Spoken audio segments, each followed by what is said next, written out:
여러분은 돈 어떻게 버세요? 직장 다니면서 버시는 거 말고 여러분이 개인적으로 투자하시거나 저축을 하시거나 여러 가지 하시는 것들이 있잖아요. 요즘에는요, 돈을 버는 방식이 전혀 달라지고 있습니다. 주식이나 가상화폐, 부동산이나 SNS나 유튜브 콘텐츠 같이 과거에는 우리가 생각하지 못했던 돈을 버는 방식에서 새로운 방식들로 지금은 전환이 되고 있어요. 제 친구 하나도 최근에 유튜브 하나를 시작하면서 시작한 지 2주일 만에 45만 회를 찍었어요. 네, 놀라지도 않으시네요. 남 얘기라 이겁니까? 네, 그 친구가 전에 우리 여기 오셨던 이재열 집사님. 네, 우리 이재열 집사님 아시죠? 네, 우리가 작년 말에 간증 집회에서 함께 은혜를 받았었잖아요. 그분이 유튜브를 시작하셨는데 그분이 소위 말하는 대박이 터진 겁니다. 네, 궁금하시면 재혈이의 대흥미진진 한번 들어가 보세요. 이거는 광고해도 됩니다. 전통적인 경제 활동 방식이 전혀 달라지고 있는 이때 성경은 여전히 올바른 가치관을 가지고 있는 우리들에게 기회가 있다고 이야기합니다. 오늘 말씀은 하나님께서 믿는 사람들에게 주시는 재정과 축복에 대한 말씀입니다. 좋으시죠? 이런 얘기 다 좋아하잖아요. 귀담아 들어보시기를 바랍니다. 하나님께서 당신의 자녀들을 축복하시는 성경적인 원리에 대한 말씀인데요, 저는 부유함을 믿습니다. 저는 주 안에서 부유함을 믿습니다. 저는 하나님께서 우리에게 부유함을 주시는 것을 믿습니다. 제가 말씀드리는 부유함의 의미는요, 영적인 부유함과 육체적 건강만을 뜻하는 말이 아니에요. 이 모든 것들을 포함한다는 거예요. 이것은 동시에 물질적인, 재정적인 복도 의미합니다. 사도 요한은요, 요한 3서 2절에서 이렇게 말합니다. 사랑하는 이여, 나는 그대의 영혼이 평안함과 같이 그대에게 모든 일이 잘 되고 그대가 건강하기를 빕니다. 어떤 일에서요? 모든 일에서. 모든 일에서. 이런 복이 우리에게 임하길 바랍니다. 이 말씀의 의미는요, 삶의 세 가지 영역인 이 물질적인 영역, 그리고 육체적인 영역, 그리고 영적인 영역, 모든 것들을 포함하는 말입니다. 모든 일에 그렇게 되기를 원한다니까요. 사도 요한이 바라고 있는 것은 우리가 모든 면에서 풍성하고 형통해지는 겁니다. 하나님은 하나님의 자녀들이 그렇게 되기를 원하세요. 어느 한쪽으로 치우친 것이 아니라 균형 잡힌 조화로운 건강한 사람, 그런 그리스도인들이 되시기를 바랍니다. 자, 그렇다면 하나님이 주시는 부유함, 우리는 어떻게 누릴 수 있을까요? 다 같이 한번 좀 따라해 볼까요? 가난함이 경건함을 만들지 않습니다. 이해가 되시죠? 제가 나주 동강교회에서 목회할 때 이야기입니다. 대학원을 졸업하고 첫 목회지에 부임을 갔는데 교회 할머니 권사님께서 제가 가자마자 하신 이야기가 있어요. 제가 부임하기 직전에 계시던 목사님 얘기를 하시지 않고 그 전 계시던 목사님을 이야기하면서 그 목사님이 그렇게 좋으시더라는 이야기를 자꾸만 하시는 거예요. 저보고 그런 목사님이 됐으면 좋겠다고 이야기를 하시는 거죠. 그러면서 무슨 이야기를 덧붙여서 이야기하시는가 하면은 참 좋으시다는 이야기만 하면 참 좋았을 텐데 그 목사님은 라면만 그렇게 드셨어요. 이렇게 이야기를 하시는 거예요. 라면으로 끼니를 때우고 있는 내내 그렇게 힘들고 어렵게만 계시다가 가셨대요. 근데 그 모습이 너무 은혜로웠다는 거예요. 근데 한두 번도 아니고 계속 그 얘기를 하시는 거예요. 저를 볼 때마다. 그 이야기를 몇 번 듣다가 저는 권사님께 이렇게 말씀드렸어요. 권사님, 하나님은 우리 영혼이 잘됨 같이 우리가 이 땅에서 부유하기를 원하세요. 저는 만약 예수님을 믿어서 가난하게만 산다면 그런 예수님 안 믿을래요. 하나님은 우리가 이 땅에서도 잘 되기를 원하십니다. 저는 2009년도 첫 목회지였던 나주 동강교회에서 얼마 받았는지 아시죠? 월 생활비 30만 원에 도서비 5만 원, 35만 원을 받았습니다. 대학원까지 졸업했지만 면사무소에 가서 차상위 계층을 신청해야만 됐어요. 그게 뭔지 아세요? 저소득가정 신청하는 거 있잖아요. 하지만 저희는 언제나 부유했습니다. 까마귀가 선지자를 먹이듯이 하나님은 때와 시를 가려서 완벽하게 저희의 삶을 공급하시기 시작하셨어요. 목회하는 것 때문에 누리지 못한 게 없습니다. 목회한다고 해서 억울하지 않았습니다. 교육자 회의에 가야 되는데 이제 한 달에 한 번씩 목회자들이 회의를 하러 이제 모이는데 거기는 지방회가 굉장히 커요. 이 전라남도에 있는 지역들이 전남 서지방이었는데 목포, 영암, 그리고 나주, 그리고 저기 신안, 뭐 태의도 같은 그런 먼 땅까지 이제 다 같은 지방인 거예요. 그러니까 굉장히 크기 때문에 기름값이 많이 들죠.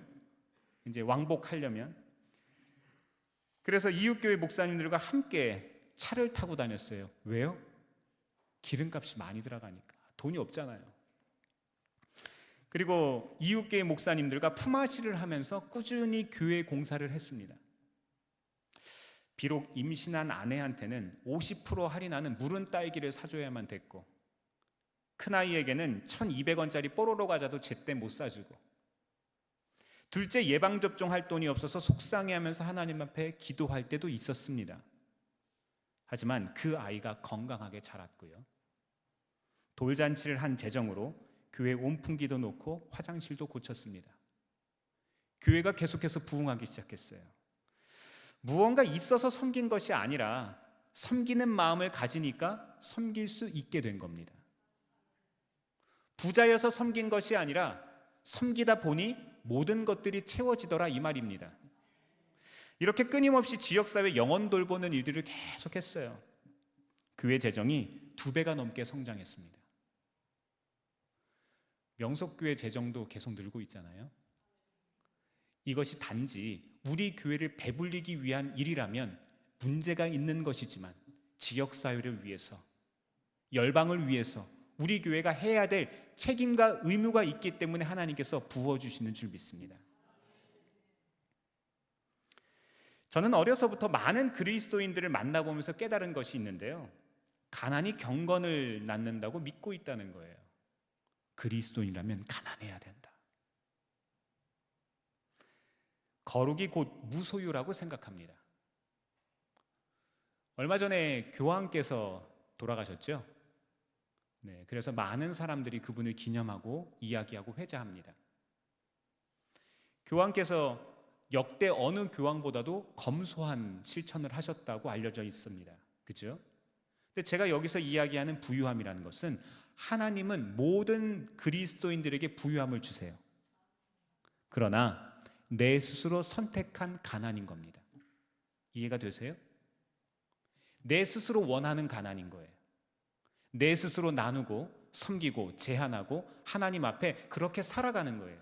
그러나 기본적인 것은 뭐라고요? 하나님께서 우리에게 부유함을 허락하신다는 겁니다.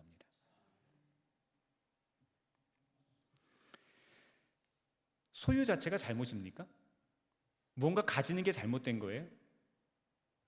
배고플 때 먹고 싶고 아플 때 낫고 싶은 게 잘못된 겁니까? 한번 대답해 보세요. 잘못된 거예요? 아니잖아요. 당연한 거 아닙니까? 자식이 배가 고픈데 먹을 것을 주고 싶어하는 마음이 부모의 마음 아닙니까? 오렘 질병 때문에 시달리고 있는 사람이 병에서 낫고 싶은 간절한 마음이 있는 게 잘못입니까? 아니잖아요. 마찬가지로 이 땅에 살아가면서 무언가를 소유하고 싶다는 것 자체에는 아무런 문제가 없습니다. 아무 문제가 없어요. 조금 바꿔 말해서 무언가를 소유하고 다스리고 싶다는 것은 하나님의 형상을 닮은 창조적인 종교로서의 당연한 갈망입니다. 당연한 그런 일이 있는 거예요. 시편 50편은요, 세상의 모든 것이 하나님 것이고 소유하는 것이 잘못이 아니라고 이야기를 합니다. 말씀을 볼까요? 숲속의 뭇짐승이 다 나의 것이요 수많은 삼짐승이 모두 나의 것이 아니더냐. 내가 배고프다고 한들 너희에게 달라고 하겠느냐. 온 누리와 거기 가득한 것이 모두 나의 것이 아니더냐. 모든 것이 하나님 것입니다.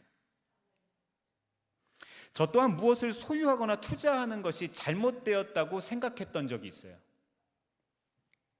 성숙한 그리스도인이라면 가난하게 살아야 한다, 청빈하게 살아야 된다고 생각했어요. 이것이 현대사회 대다수 사람들이 생각하고 있는 고정관념입니다. 그러나 이런 생각은 하나님의 말씀과 일치하지 않습니다. 슬프게도 목회자들도 또 너무나도 많은 그리스도인이 종교적인 가르침에 세뇌되어 있어요. 말씀을 올바로 보지 못합니다. 성경이 무엇을 말하는지 제대로 보고 분별하지 못해요. 신앙의 유행을 따라가는 겁니다. 혹은 한 사람 지도자와 같은 목회자의 철학을 따라 교회가 움직입니다. 이런 가르침이 한 세대에서 다음 세대까지 전해지면은요, 이게 고정관념화되고 일반적인 상식이 되어버립니다. 하나님의 말씀이 우리의 삶을 다스리는 것이 아니라 상식이 다스리는 거예요. 이와 같이 우리는 흔히 성경과 일치하지 않는 잘못된 생각을 할 수 있습니다. 주일 성수를 하고 헌금 생활도 하고 봉사도 하고 철저하게 신앙생활을 하는 모습이 있지만, 경건의 모양은 있지만 능력이 없을 수 있습니다. 생각이 잘못되면요, 믿는 것이 잘못됩니다. 믿는 것이 잘못되면 우리의 고백이 달라지기 마련입니다. 그래서 하나님께서는 우리의 생각을 바르게 하시려고 무엇을 주셨습니까? 말씀을 주셨습니다. 우리는 세 가지, 이 생각과 믿는 것과 말하는 것 모두를 일치시켜야 돼요. 그렇다면 하나님의 말씀이 무엇을 이야기하고 있을까요? 하나님께서는 그분의 자녀들이 이 물질적인 것들에 대해서 어떻게 생각하기를 원하실까요? 하나도 없이 가난하기를 원한다는 말은 비성경적이라고 이야기하는데, 성경이 오히려 돈에 대해서 너무나도 많이 이야기하고 있다는 거 아십니까? 성경 전체를 볼 때 많은 하나님의 사람들이 부유했습니다. 하나님의 사람들에겐 언제나 재정적인 필요들이 채워졌어요. 하나님의 일을 하는데 재정 문제가 걸림돌이 되지 않았습니다. 저는 여기서 그들이 단지 영적으로 부유했다고 이야기하는 게 아니에요. 내면만 단단하고 부유하고 건강했다는 것을 이야기하는 게 아니에요. 그들은 재정적으로도 부자였습니다. 창세기 13장 2절 말씀 보니까요, 아브라함이 집짐승과 은가금이 많은 큰 부자가 됐대요. 열왕기상 10장 7절에는 시바 여왕이 솔로몬을 찾아와서 지혜와 위대함을 확인하기 위해서 방문을 했는데, 많은 질문을 통해서 이 솔로몬을 시험한 후에 이렇게 이야기합니다. 말씀을 볼까요? 내가 여기 오기 전까지는 그 소문을 믿지 않았는데 내 눈으로 직접 확인하고 보니 오히려 내가 들은 소문은 사실의 절반도 안 되는 것 같습니다. 임금님께서는 내가 들은 소문보다 지혜와 복이 훨씬 더 많습니다. 뭐라고요? 소문을 들었을 때보다 지금 와서 무엇을 했다니? 와서 보니까. 보았다는 것은 무엇을 뜻합니까? 보여지는 게 있다는 거예요. 그죠? 또 알다시피 욥도 매우 부자였습니다. 처음보다 갑절로 복을 주셨죠. 역대하 26장의 우시야도 하나님을 찾았으므로 하나님께서 복을 주셨대요. 이렇게 하나님은요, 부유함 자체를 반대하시는 분이 아닙니다. 하나님은 회전하는 그림자가 없으신 분이죠. 구약 시대에도 이랬다면 신약 시대를 살아가는, 복음의 시대를 살아가는 지금 우리에게도 똑같이 적용된다는 거예요. 하나님은 당신의 말을 바꾸시는 분이 아닙니다.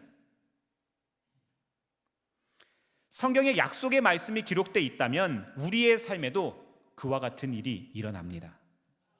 이런 일이 일어날 줄 믿습니다. 사랑하는 성도 여러분, 부유하기를 원하십니까? 부유하기를 원하세요?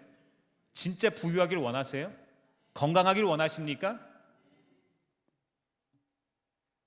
하나님께서도 그렇게 원하십니다. 하나님은 우리가 인생에서 가장 좋은 것을 소유하기를 원하세요.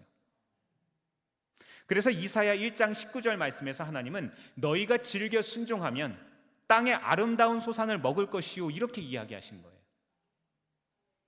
그러나 하나님은요, 땅의 좋은 것을 먼저 이야기하지 않으셨어요.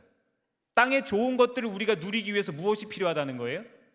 즐겨 순종하는 것.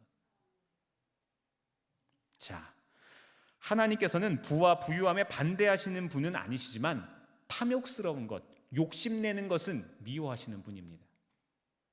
자, 이제 부유한 삶을 사는 자격을 말씀하실 수 있을 거예요. 그죠? 그게 뭡니까? 바로 우선순위입니다.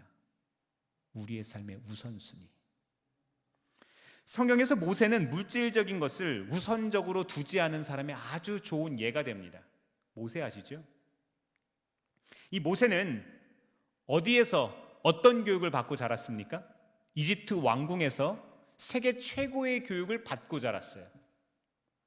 하지만 장성했을 때 그는 공주의 아들이라 불리는 것을 어떻게 했다고요?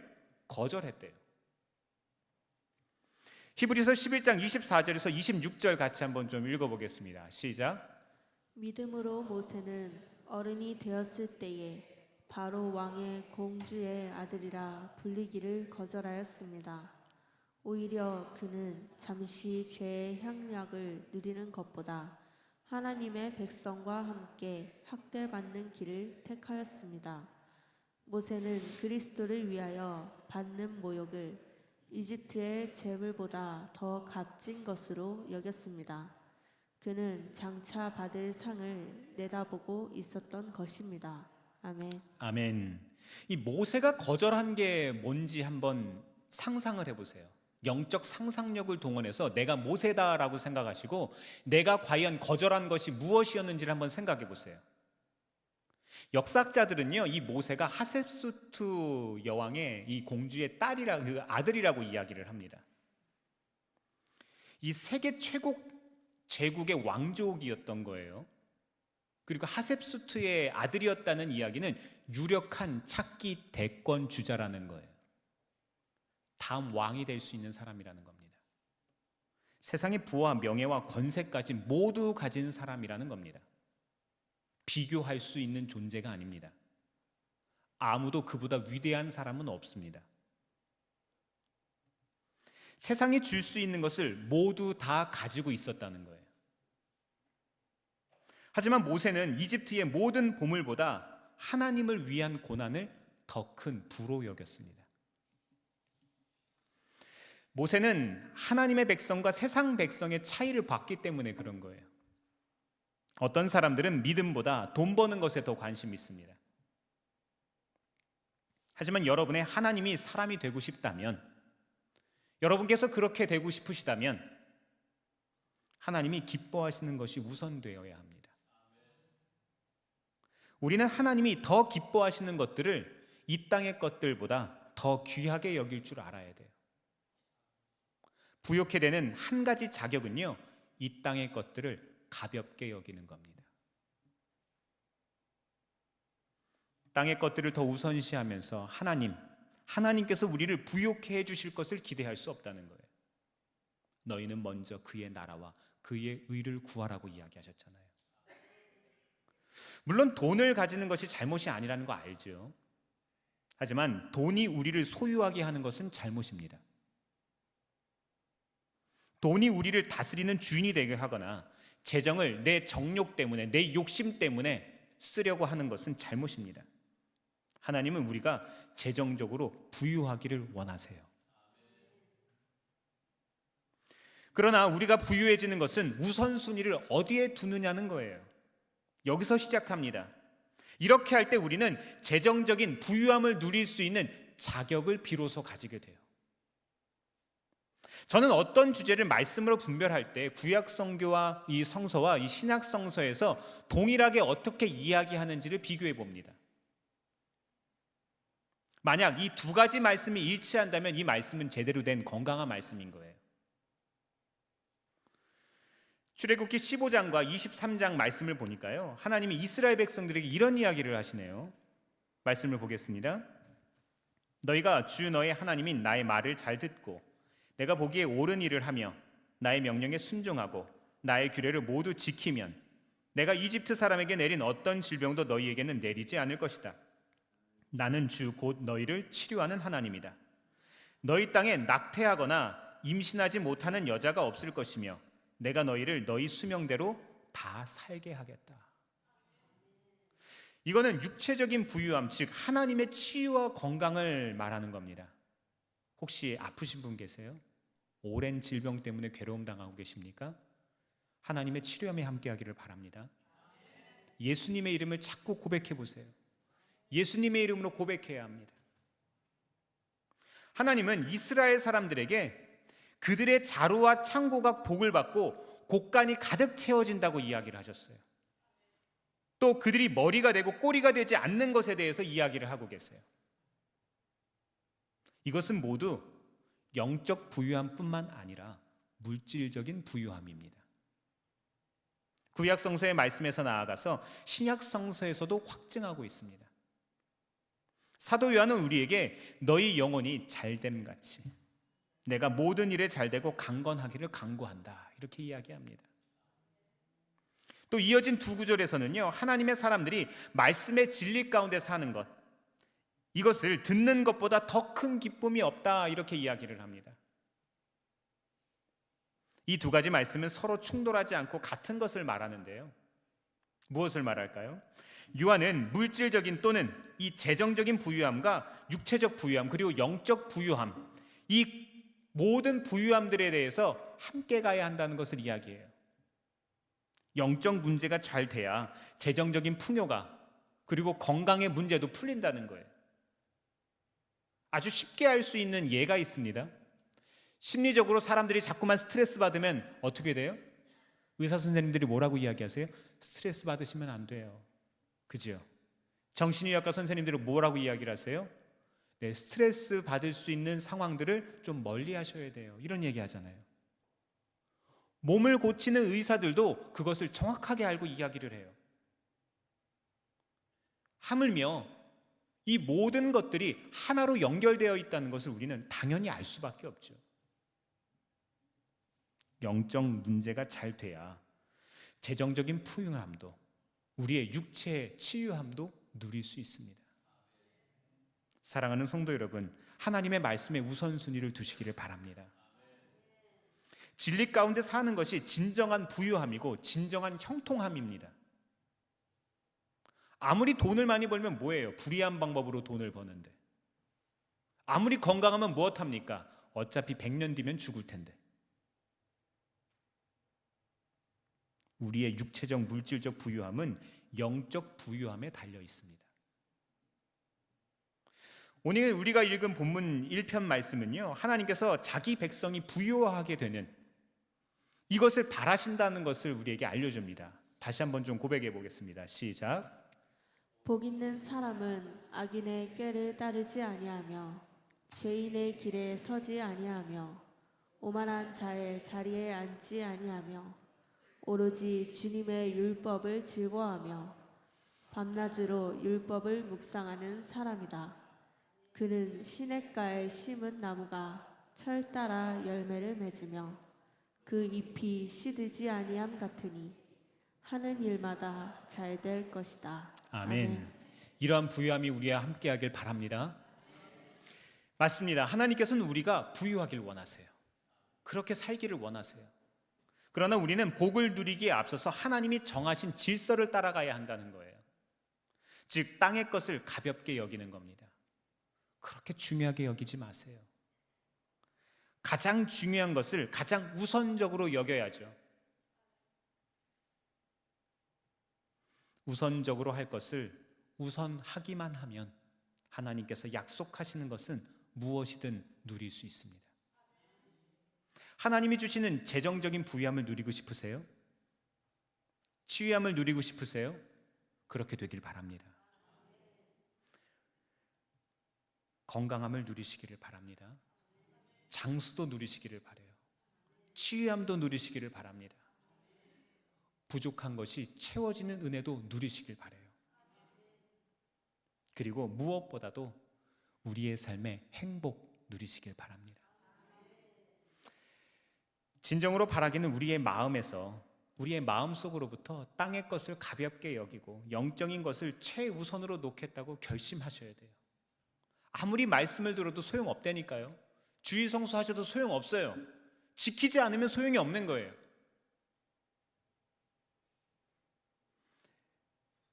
요즘에 아주 유행하는 TV 프로그램이 있습니다.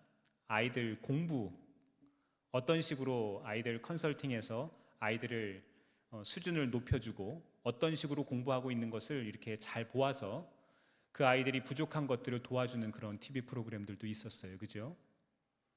그래서 영어 선생님 한 분, 수학 선생님 한 분 나오셔서 했던 그런 방송이 있습니다.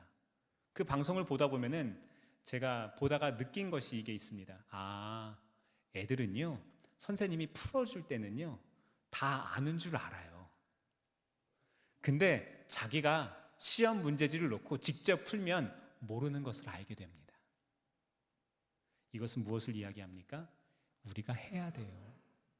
우리가 하지 않으면 소용이 없습니다. 우리 자신보다 하나님을 먼저 섬겨보시기를 바랍니다.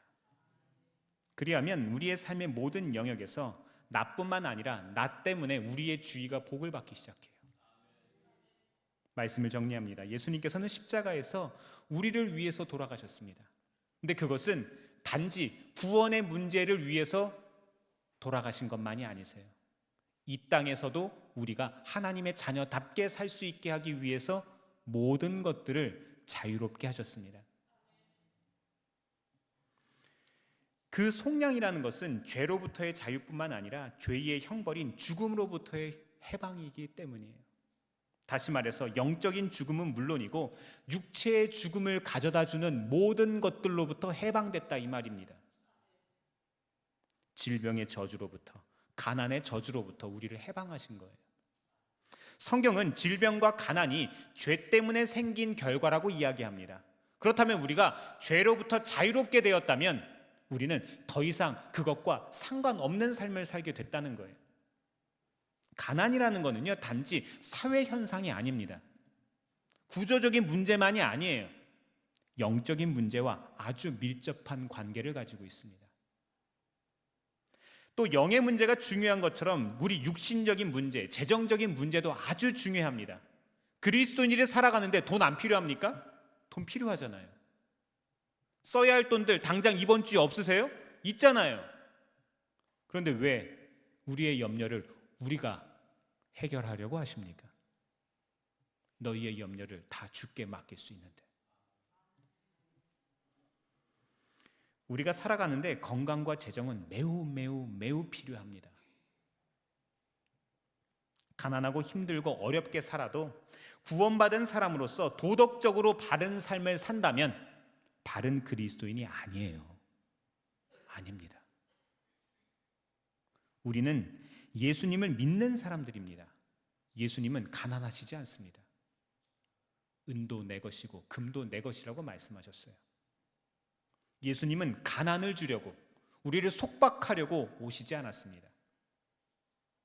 구원받은 그리스도인이 좋으신 하나님의 역사와 사랑을 실제로 누리는 것, 이 영역이 바로 건강과 부유함의 축복입니다.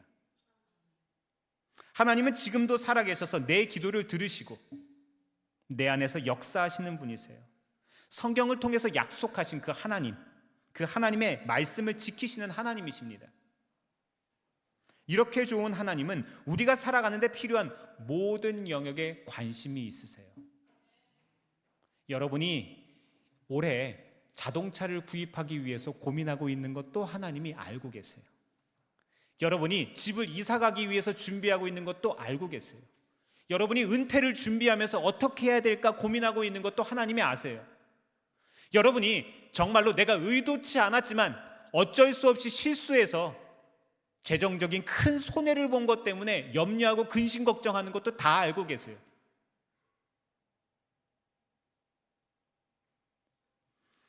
하나님께서 우리가 살아가는 데 있어서 재정적인 공급을 안 하시겠다는 것은 반쪽짜리 복음입니다. 하지만 돈을 사랑함이 일만 악의 뿌리가 됩니다. 하나님보다 그것을 앞세우면 안 된다는 거죠. 탐심이 우상 숭배이고 하나님과 재물을 겸하여 섬길 수 없습니다. 참된 부유함이란 그리스도인들이 평생 예수님을 따라가는 도구로 사용되는 거예요. 우리에게 사단이 이 세상의 재정을, 부귀영화를 이용해서 유혹할 때 이를 이길 수 있는 영적인 능력과 깨달음이 있기를 바랍니다. 재정적인 풍요가 있어도 주님이 계시지 않으면 그곳이 하나님 나라겠습니까? 그래서 우리에게 가장 절대적인 가치는 주님, 우리 예수 그리스도가 되어야 합니다. 믿음의 주위에 온전케 하시는 예수님을 저와 여러분이 함께 바라볼 수 있기를 바랍니다. 감리교를 만드신 존 웨슬리 목사님은 이런 이야기를 하셨어요. 재정에 대한 원칙. 첫 번째로 할 수 있는 대로 많이 벌어라. 두 번째로 할 수 있는 대로 많이 저축하라. 그리고 마지막 세 번째로 그리고 그것을 하나님의 영광을 위해서 써라. 사랑하는 성도 여러분, 부유함 자체보다 하나님을 더 아끼고 사랑할 수 있기를 바랍니다. 땅의 것들을 가볍게 여기고 그분의 말씀에 순종해 보세요. 우리의 그릇이 비워지고 깨끗해진다면 하나님께서 우리의 삶에 생수의 강이 흘러 넘치게 해주실 거예요. 그리고 하나님께서 채워주신 것을 그분의 영광을 위해서, 우리의 주변에 사랑하는 일을 위해서 아낌없이 사용할 수 있기를 바랍니다. 부유함은 누구 거예요? 우리 겁니다. 기도하겠습니다.